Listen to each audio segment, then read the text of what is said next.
किसी बच्चे का ये the current flowing through a conductor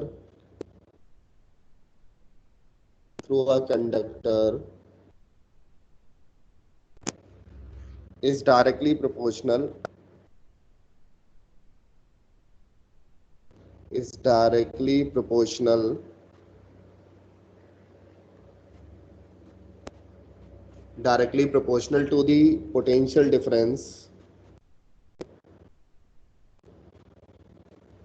to the potential difference applied across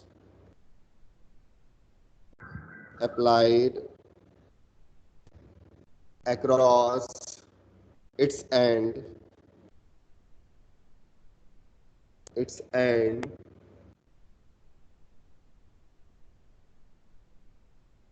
provided the temperature and other physical condition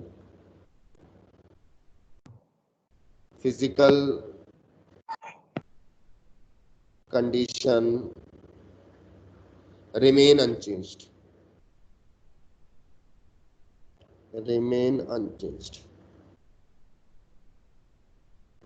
तो Ohm's law में दो पार्ट हैं। एक पार्ट है कि स्टेटमेंट क्या है, क्या ओम्स लॉ होता है, और दूसरा है उसकी कंडीशन। तो कंडीशन पे खासकर आपको ध्यान देना है। ये जो मैं अंडरलाइन कर रहा हूँ ये कंडीशन है। अगर ये कंडीशन सेटिस्फाई होगी तभी ओम्स लॉ वैलिड होगा, अदरवाइज ओम्स लॉ एप्लीकेबल नहीं होगा। अब क्या है, मान लीजिए कंडक्टर मैंने लिया, ठीक है, ये कोई कंडक्टर है। इस कंडक्टर को एक बैटरी से मैंने कनेक्ट कर दिया जो कि पोटेंशियल डिफरेंस V प्रोवाइड कर रही है। करंट फ्लो होना स्टार्ट होगा positive terminal to negative terminal. अब इसका सर्किट डायग्राम बनाते हैं इस सिचुएशन का। इसका सर्किट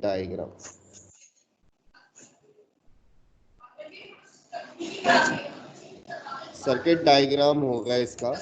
ये जो कंडक्टर है आप इसका अपना एक रेजिस्टेंस होगा, अपोजिशन होगा, तो इसका हमने रेजिस्टेंस बना लिया R। ये हमने सर्किट डायग्राम बनाया। अब इस सर्किट डायग्राम में हमें रीडिंग लेनी होती है। तो रीडिंग लेने के लिए क्या करते हैं कि सबसे पहले तो हम यहाँ पे एक अमीटर कनेक्ट करते हैं।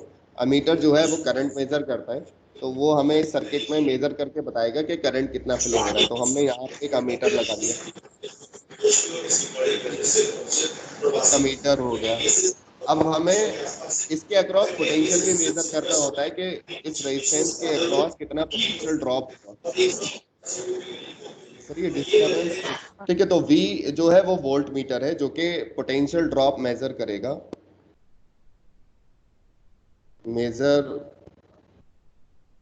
पोटेंशियल ड्रॉप अक्रॉस रेजिस्टेंस,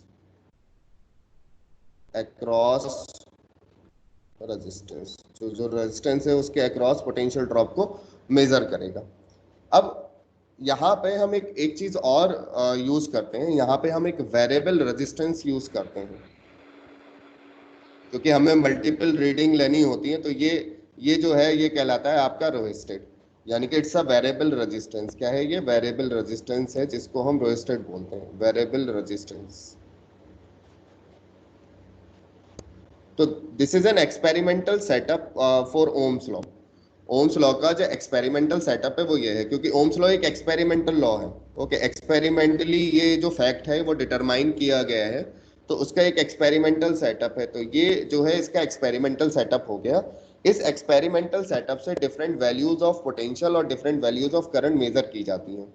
तो जो स्टेटमेंट है वो ये कहता है कि जो इस रेजिस्टेंस या इस कंडक्टर में से करंट फ्लो होगा, इस पर्टिकुलर कंडक्टर में से जो करंट फ्लो होगा वो directly proportional to the applied potential difference के बराबर वो प्रोपोर्शनल होगा अप्लाइड पोटेंशियल डिफरेंस। यानी कि जैसे जैसे मैं पोटेंशियल बढ़ाता चला जाऊंगा, जो कंडक्टर के थ्रू है वो करंट बढ़ता चला जाएगा। तो जब इसकी हमने वैल्यूज ली और इसका हमने ग्राफ बनाना है बेसिकली, तो अगर हम इसका v वर्सेस i ग्राफ बनाएंगे तो क्या बनेगा, पहले तो इसको मैथमेटिकली देख लेते हैं। मैथमेटिकली क्या फॉर्म बनेगी, मैथमेटिकली फॉर्म बनेगी कि v is proportional to i, ठीक है। और जब ये हम प्रोपोर्शनैलिटी का साइन हटाएंगे तो यहाँ पे एक कांस्टेंट लगाएंगे, ये जो कांस्टेंट है ये कहलाता है प्रोपोर्शनैलिटी कांस्टेंट, प्रोपोर्शनैलिटी कांस्टेंट, ठीक है।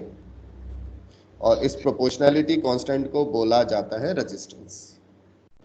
इसकी डिटेल स्टडी हमें इस चैप्टर में करनी है, ठीक है। रेजिस्टेंस क्या होता है, किन फैक्टर्स पे डिपेंड करता है, कैसे चेंज होता है, वो सारी चीजें हमें इस पे स्टडी करनी है। तो यहाँ से अगर हम एक फॉर्म देखें, एक फॉर्म हमारे पास जो रेजिस्टेंस की आएगी वो इस तरीके से आ सकती है। तो हमने देखा V is equal to I R है, ठीक है। तो R को मैं लिख सकता हूं V अपॉन आई। अब यहां से आपको ये लग रहा होगा कि रेजिस्टेंस जो है वो पोटेंशियल और ऑफ ए कंडक्टर, या simply resistance does not depend does not depends on V and I. V and I, it depends on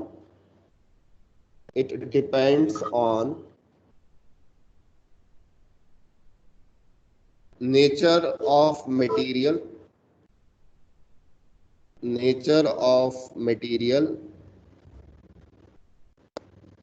length या shape and size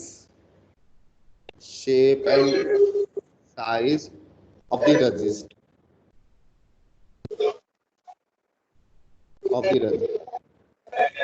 देखो ये कोई नई चीज नहीं है, इस तरीके की चीजें आपने काफी पहले पढ़ी। जैसे मैंने आपको जब कैपेसिटेंस पढ़ाया तो हमने देखा Q इजिकल टू CV, तो C को भी हम Q अपॉन V लिख सकते हैं। तो आपको लगा कि C जो है वो चार्ज और पोटेंशियल पे डिपेंड, तो sorry capacitor, shape and size of the capacitor. तो ये बात आपको याद रखनी है कि जो रेजिस्टेंस है वो V और I पे डिपेंड नहीं करता है, वो शेप एंड साइज पे डिपेंड करता है, मटेरियल पे डिपेंड करता है कंडक्टर के, V और I पे डिपेंड नहीं करता। हाँ, इससे R is equal to V upon जो I वाला फार्मूला है, आप इससे रेजिस्टेंस की वैल्यू जरूर निकाल सकते हैं, क्योंकि ये रेशियो जो है वो हमेशा R के बराबर रहेगा। V और I का रेशियो हमेशा किसके बराबर रहेगा, R के बराबर रहेगा। लेकिन आप ये नहीं कह सकते इस फार्मूले को देखे कि रेजिस्टेंस जो है वो पोटेंशियल के डायरेक्टली प्रोपोर्शनल और करंट के इनवर्सली प्रोपोर्शनल, ये नहीं बोल सकते। जो रेजिस्टेंस है वो किस पे डिपेंड करता है, मटेरियल पे डिपेंड करता है, कैसा मटेरियल ले रहे हैं और किस लेंथ का कंडक्टर ले रहे हैं, उसका शेप क्या है, उसका साइज क्या है, इन बातों पे डिपेंड करता है। अब चलिए इसका ग्राफ बनाते हैं, V वर्सेस I ग्राफ बनाते हैं और इसका I वर्सेस V ग्राफ बनाते हैं। तो देखिए क्या क्या चीजें हमें उससे मिलेंगी। तो V वर्सेस I ग्राफ अगर हम बनाएं इसका, देखिए V versus I graph, potential drop V, potential drop across R, that is V, versus current I graph, ठीक है। तो अगर ये हमारी y एक्सिस हो गई और ये हमारी x एक्सिस हो गई, इसके अक्रॉस पोटेंशियल, इसके अक्रॉस करंट। अब हमारे पास जो इक्वेशन है वो V is equal to I R है, इसको लिख सकते हैं VRI, इसको लिख सकते हैं y इजिकल टू mx की फॉर्म आ गई, क्योंकि V y एक्सिस पर है और करंट x एक्सिस पर है, ठीक है। तो ये V is equal to y is equal to mx की फॉर्म आ गई। तो ये हमारा जो बनेगा वो स्ट्रेट लाइन बनेगा पासिंग थ्रू दी ओरिजिन, ठीक है। तो जो इसकी स्लोप होगी वो किसके बराबर होगी, तो slope of V versus I graph m is equal to tan theta is equal to resistance of the conductor, ठीक है। रेजिस्टेंस के बराबर होगा। भाई समझ में आपके क्लियर है। मान लो अगर मैं आपसे कहूं कि ये V वर्सेस I ग्राफ मैंने दो रजिस्टर्स के लिए ले लिया, एक रेजिस्टेंस A है, एक रेजिस्टेंस B है, ठीक है। ये थीटा A हो गया और ये थीटा पर, तो हमने जो पोटेंशियल है वो किस पे लिया, y एक्सिस पर, जो करंट है वो x एक्सिस पर। अब हमने देखा कि हमारे पास जो ओम्स लॉ की फॉर्म है वो है V is equal to I R, तो V is equal to R I लिख सकते हैं। और ये वाली जो फॉर्म है, क्योंकि V हमने y एक्सिस पे शो किया, तो v is equal to M X की फॉर्म आ गई। m हमारा स्लोप हो गया, m क्या हो गया, स्लोप। तो y is equal to M X की फॉर्म अगर आप देखें तो ये एक स्ट्रेट लाइन होती है पासिंग थ्रू दी ओरिजिन। तो ये हमारी y एक्सिस, ये x एक्सिस, और इस पे हमने ये एक स्ट्रेट लाइन बना दिया।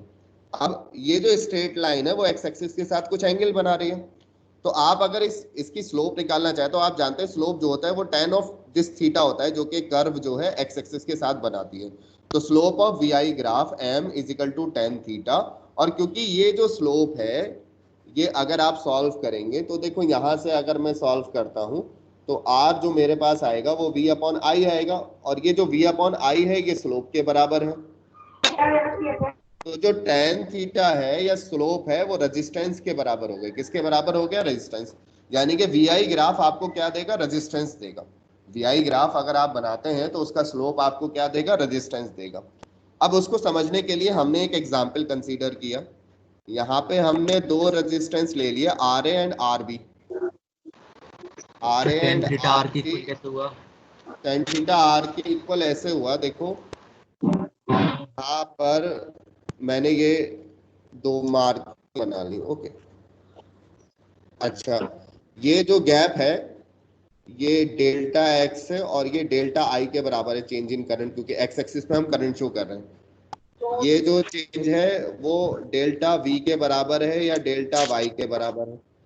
तो अगर हम यहाँ पे ये ट्रायंगल कंसीडर करें, चिड़िया को खाना देंगे, चल। और ये थीटा है, तो अगर हम tan थीटा निकालें तो tan थीटा ये हमारा हुआ डेल्टा वाई या डेल्टा वी के बराबर, और ये जो है ये हमारा डेल्टा एक्स के बराबर है। तो अगर हम tan थीटा की वैल्यू लिखेंगे तो वो आएगा delta V by delta I या फिर delta Y by delta X, और ये हमारा रेजिस्टेंस के बराबर हो जाएगा। किसके बराबर हो जाएगा, रेजिस्टेंस के बराबर हो जाएगा। अब बात समझ में आई कि tan थीटा रेजिस्टेंस के इक्वल क्यों आ रहा है, ठीक है। अब चलिए अपनी प्रॉब्लम पे आ जाते हैं। हमारा जो एग्जाम्पल था, हमने ये ग्राफ बनाया हुआ है, ठीक है। यहाँ पे y एक्सिस पे पोटेंशियल है, x एक्सिस पे करंट है, ठीक है। एक कर्व जो है वो रेजिस्टेंस B के लिए है और एक लाइन जो है वो रेजिस्टेंस A के लिए है। अब देखिए रेजिस्टेंस RA हो गया और रेजिस्टेंस RB हो गया। आपको बताना है out of resistance A and B which is greater. तो आप देखोगे थीटा B जो है ग्राफ में आपने देखा थीटा A से बड़ा है। tan थीटा दोनों साइड ले सकते हैं, आप लिख सकते हो tan theta B is greater than tan theta A। तो यहां से जो कंक्लूजन निकलेगा कि resistance of material B is greater